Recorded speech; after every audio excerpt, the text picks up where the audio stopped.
اور deep freezer میں ان کے ہاتھ کے بنے کانوں کی تہے لگی.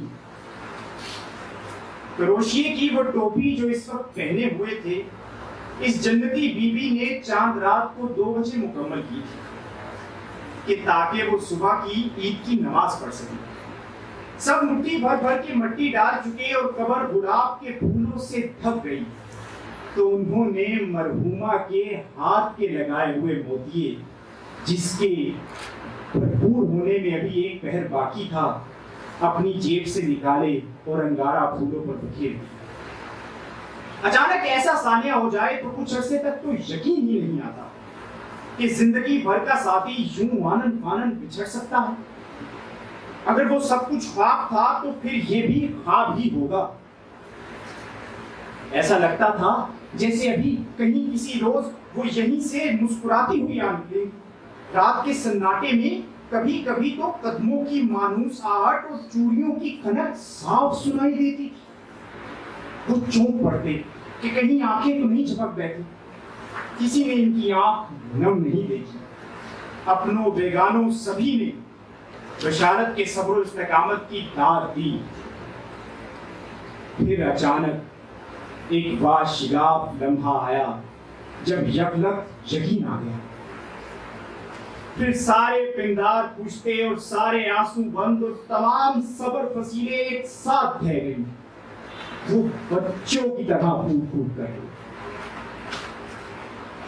کراچی میں اللہ نے بشارت کو اتنا دیا تھا کہ خواب و خیال میں بھی نہ تھا. اپنے معروف و مطلوب دیار کانپور جہاں سے یہ ہجرت کر کے آئے تھے انہیں جانے کی کبھی خواہش نہ ہوئی. مگر اس سانحے کے بعد یک بار کی ایک بھوک سی اٹھی. انہیں کانپور بے تحاشا یاد آنے لگا. ہر واقعہ بلکہ ساری زندگی کی فلم الٹی چلنے لگی. جٹا دھاری برگد کرود میں آ کر پھنن کے بل اپنی بھجنگ جٹائیں اور پاتال جڑیں آسمان کی طرف کر کے سیس آسن میں الٹا کھڑا ہو گیا. 35 برس بعد انہوں نے اپنے برستے گمگشتہ کانپور جانے کا فیصلہ کیا. وہ گلیاں، وہ بازار، محلے، آنگن، چارپائی تلے ادھورے چھڑکاؤ سے رات گئے جوان پنڈے کی طرح سلگتی چھتیں. وہ دیوانی خواہشیں جو رات کو خواب بن بن کے آتی تھیں اور دن میں سچ مچ کی خواہش بن جاتی. سب ایک ایک کر کے بے طرح یاد آنے لگی. سب یادوں نے یک بار کی یورش کر دی.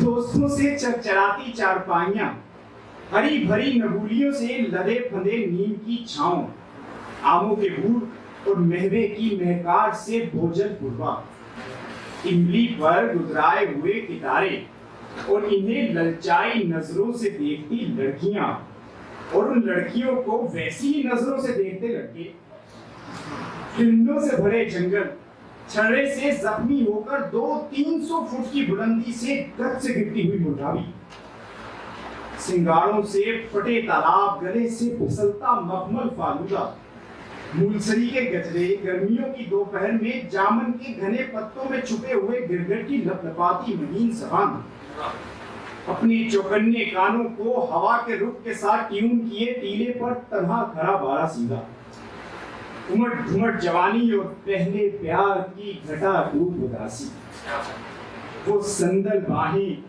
جو سوتے جاگتے تکیہ تصور تھی، تازہ کلف لگے دوپٹے کی کراری مہک، دھوم مچاتے دوست، ماضی کے کوہ ندا سے ایسے ایسے بلاوے آئے کہ ایک جگہ تو گھوم کے رہ گئی ایڑی سیدھے پاؤں کی.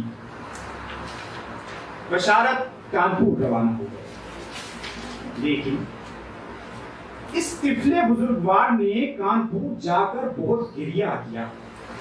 35 برس تو اس بات پر رویا کیے کہ ایسی جنت چھوڑ کر کراچی کیوں آ گئے، اور اب اس بات پر روئے کہ لا حول ولا قوت پہلے کیوں نہیں آ گئے.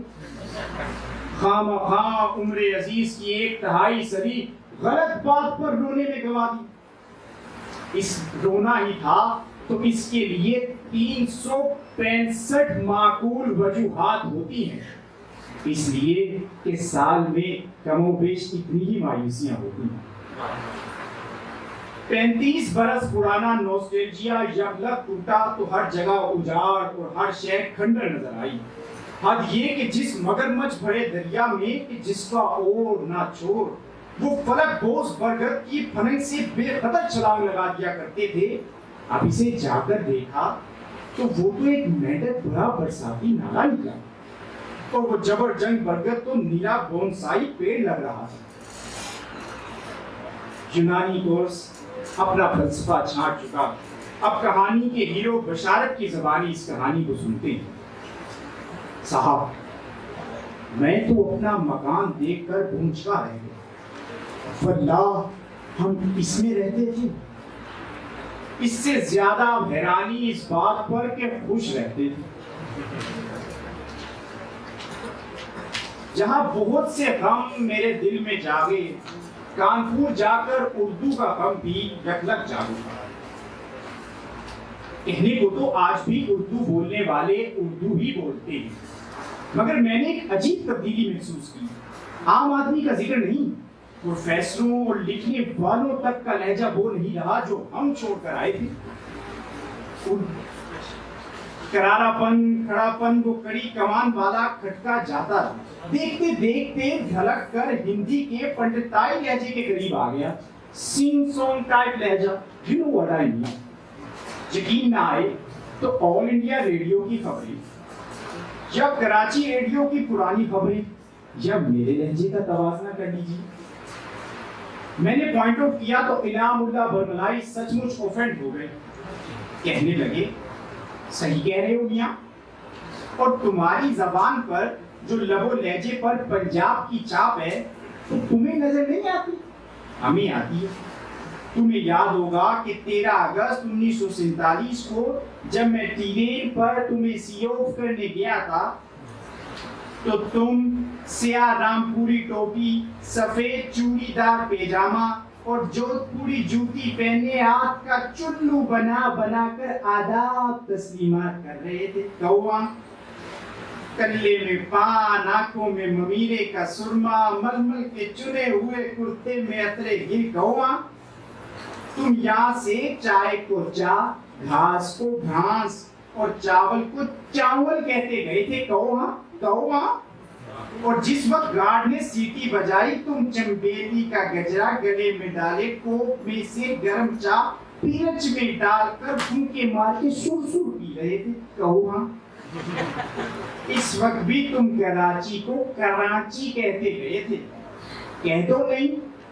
اور اب 3 ڈیکیڈز بعد سر پر سفید بالوں کا ٹوکرا رکھے, ٹکنے تک حاجیوں جیسا جابڑ جلا کرتا پہنے, ٹانگوں پر گیرے دار مشکیزیں پھرکاتے, کراچی کے کنکریٹ جنگل سے یہاں تیرتھ یاترا کو آئے ہو تو ہم تمہیں پنڈت پانڈے نظر آتے ہیں.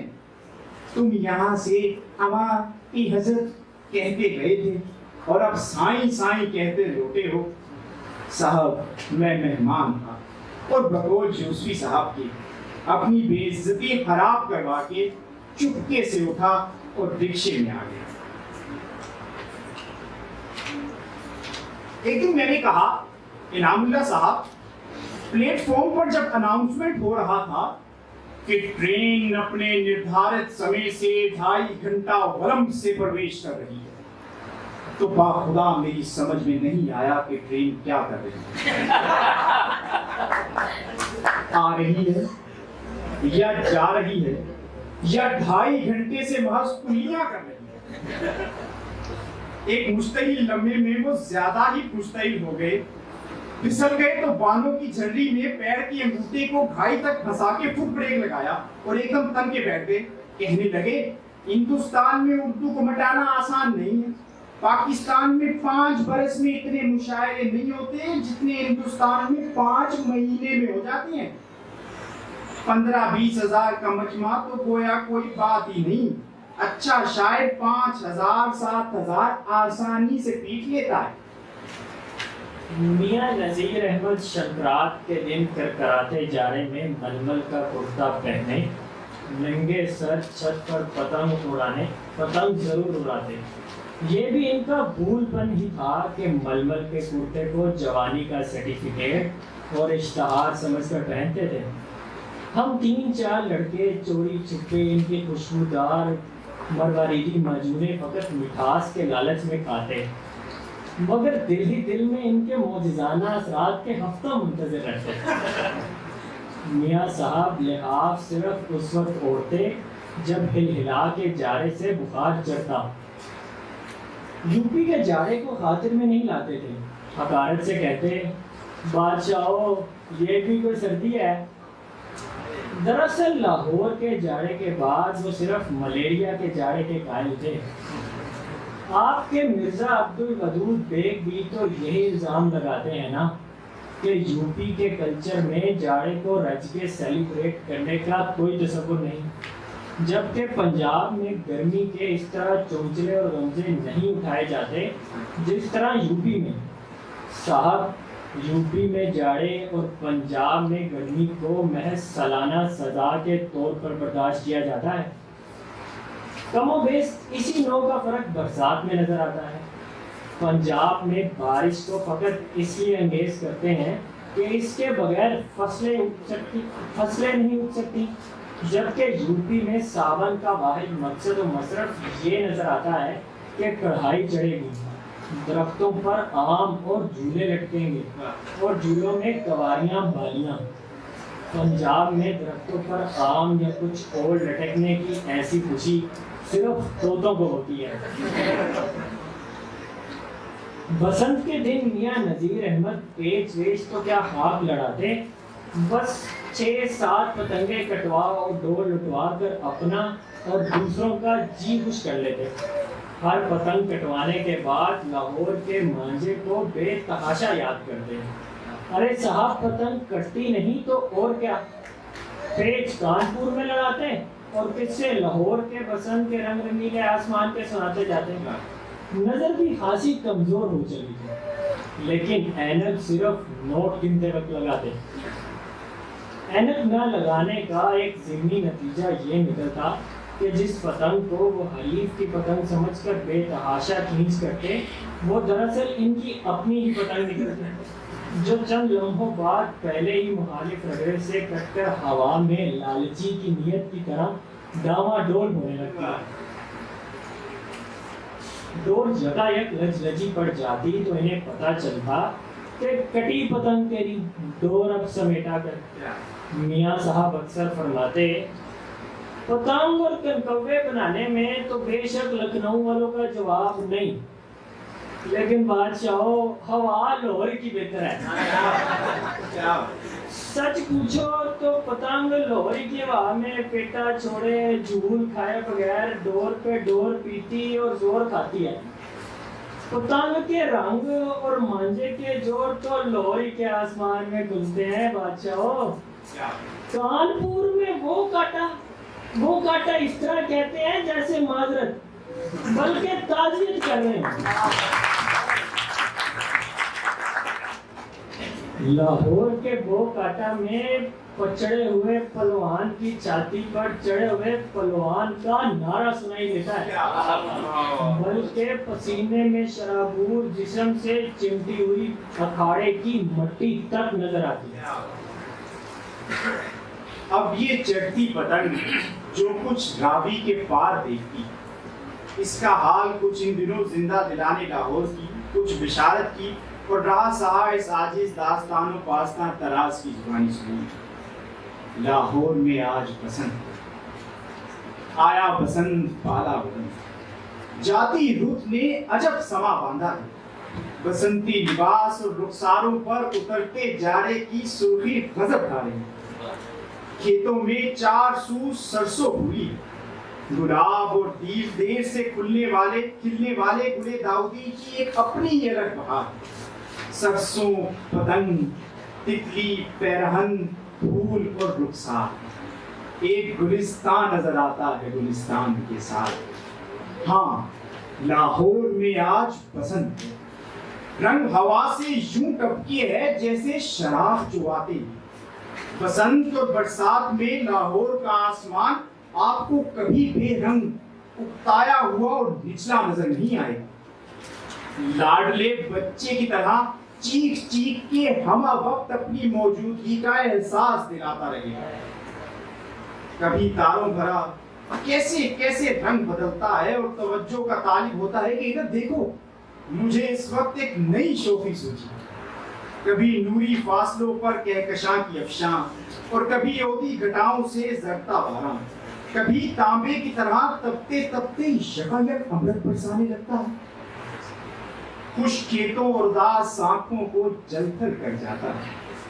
ابھی کچھ تھا اور ابھی کچھ ہے، گھڑی بھر کو قرار نہیں، کبھی مہرباں کبھی قہر بدامہ، پل میں اگنگن پل میں نیچی، ذرا دیر پہلے تھل بیر صحراؤں کا غبار اٹھائے لال پیلی آندھیوں سے بھرا بیٹھا تھا، پھر آپ آپ دھرتی کے گلے میں باہیں ڈال کے کھل گیا جیسے کچھ ہوا ہی نہ تھا۔ سمندر جھاگ بادلوں کے بجرے پگھلے نیلم میں پھر تیرنے لگی۔ کل شام ڈھلے جب شفق کھلی تو یوں لگا جیسے زمین اور آسمان کا وہ مدگجا سا سنگم جو دہکتے سورج کو نگل گیا ہے اب سدا یوں ہی رہے گا۔ پھر گرم ہوا یکایک تھمی اور ساری فضا ایک دم سادے کھڑی تھی کہ پتہ نہیں ہلتا تھا۔ دیکھتے دیکھتے بادل گر آئے اور پچھلے پہر تک بجلی کے ترشول آسمان پر لپکتے اور لہراتے رہے۔ آج سے پہر نہ جانے کیا دل میں آئی کہ اچانک ایسا مور پنکھی نیلا ہوا کہ دیکھے سے رنگ چھوٹے۔ پہر رات گئے تک اپنی شفاف نیلاہٹیں راوی کی چاندی میں کھولتا رہا۔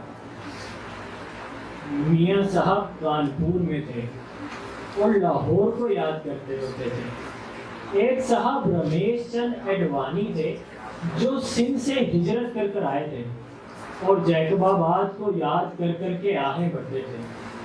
بشارت سے پوچھنے لگے، سائیں جیکب آباد اب بھی ویسا یسین ہے جیسا جوانی میں چھوڑ کر آیا تھا؟ سائیں 14ویں کا چاند اب بھی جیکب آباد میں پورا ہوتا ہے؟ سائیں موسم کی سناؤ کیا حال ہے؟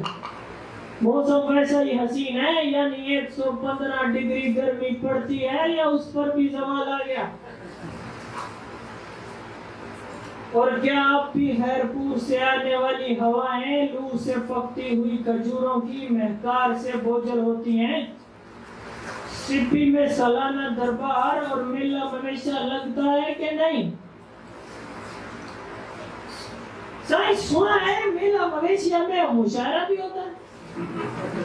سائیں سندھ میں اچھے مویشی اتنے کم پڑے۔ سائیں ہم سیدھے سادے کردرے ریگما ریگستانی لوگ ہیں، اپنے رشتے پیار اور سمبند پر کائی نہیں لگنے دیتے۔ آپ صفا سپاٹ آگرو اور دلدلی میدانوں کے رہنے والے ہیں۔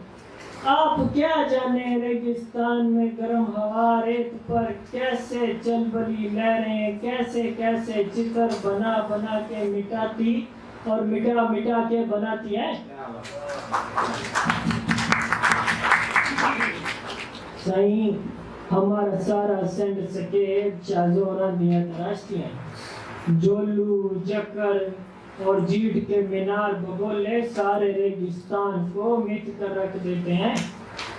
آج اور ایک وادی ہے، وہاں سے کل لال آندھی کی دھوم سواری گزری تھی۔ جلدی دوپہر میں بوپل ڈول برساتی ریت پہاڑیاں، پچھلے پیر کی محمل بالو پہ دھیمی دھیمی پون پکاوٹ، جوان بلوان بازوں کی مچھلیوں سمان ریت کی اوپڑتی پھڑکتی لہریں، ایک لہر دوسری لہر جیسی نہیں، ایک ٹیلا دوسرے ٹیلے جیسا نہیں، ایک رات دوسری رات سے نہیں ملتی۔ برسات کی راتوں میں جب ٹوٹے بادل سندھ کے ریگ ساگر کے اوپر سے آنکھ مچولی کھیلتے گزرتے ہیں تو اداس چاندنی حیران عجب طلسمات کھیلتی ہے۔ سائیں جس کو سارا ریگستان ایک جیسا لگتا ہے اس کی آنکھ نے ابھی دیکھنا سیکھا ہی نہیں ہے۔ سائیں ہم تمہارے پیروں کی خاک سائیں، ہم ریت مہاساگر کی مچھلی ٹھہرے، آدھی رات کو بھی ریت کی تہوں میں انگلیاں گر کے ٹھیک ٹھیک بتا سکتے ہیں کہ صبح پچانڈو کہاں تھا۔ یعنی ٹیلے کا وہ کون سا حصہ ہے جہاں صبح سویرے سورج کی پہلی کرن پڑی تھی؟ دوپہر کو ہوا کا رخ کیا تھا اور ٹھیک اس سمے شہر کی گھڑیوں میں کیا بجا ہوگا؟ سائیں دھرتی نے ہمیں پھول پھل اور ہریالی دیتے سمے ہاتھ کھینچ لیا تو ہم نے دنک کے سارے چنچل رنگوں کی پچکاری اپنی اجرکوں، رلیوں، اوڑھنیوں، سلوکوں، چولیوں اور علائشی ڈیلوں پر چھوڑ دی۔